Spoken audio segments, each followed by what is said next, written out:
ka-farmers, nandito naman po tayo sa bundok mga ka-farmers at ito po yung niyog na tinamaan po ng coconut beetles mga ka-farmers.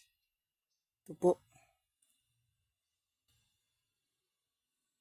Binutas namin ng malaki mga ka-farmers para makuha lahat yung mga beetles mga ka-farmers. At nilagyan na din namin po ng Furadan para hindi na po pabalik yung mga coconut beetles mga ka-farmers.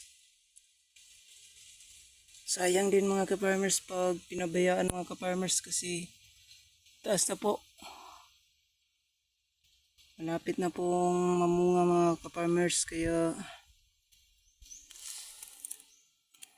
binutas talaga namin mga ka-farmers para tignan yung ilalim kung may coconut beetles pa talaga sa loob. Kaya ito nalagyan na din to, kaya ito po hindi na po siya nakalabas at doon na namatay. So dinamihan po namin yung paglagay ng Furadan para talagang effective talaga yung yung lason pag lalanghap ng mga insekto. Yan po. At may isa pa po yung ganito din ang nangyari, papakita ko po sa inyo. At ito naman mga ka-farmers yung dalawa natin ng mga coconut beetles mga ka-farmers.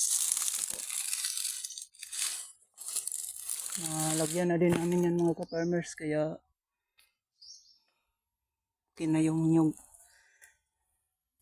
Hindi na po malaki yung uka niya kasi nagapan po namin mga ka-farmers.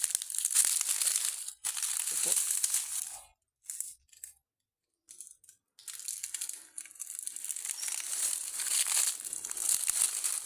Kaya inaraw-araw namin yung pagpunta dito sa nyugan mga ka-farmers para tignan yung mga niyog kung may sinyalis ba na inatake ng coconut beetles or buntis pa.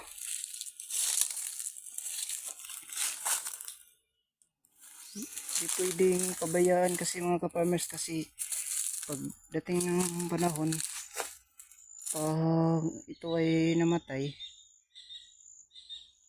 yung coconut beetles pupunta naman yun dun sa ibang nyug at doon na naman atake kaya kailangan talagang puksain yung mga insekto.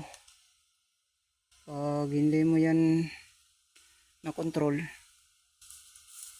talagang sayang yung nyug na tatamaan niya kasi papatay talaga yun ng mga nyug. Thank you for watching mga ka-farmers.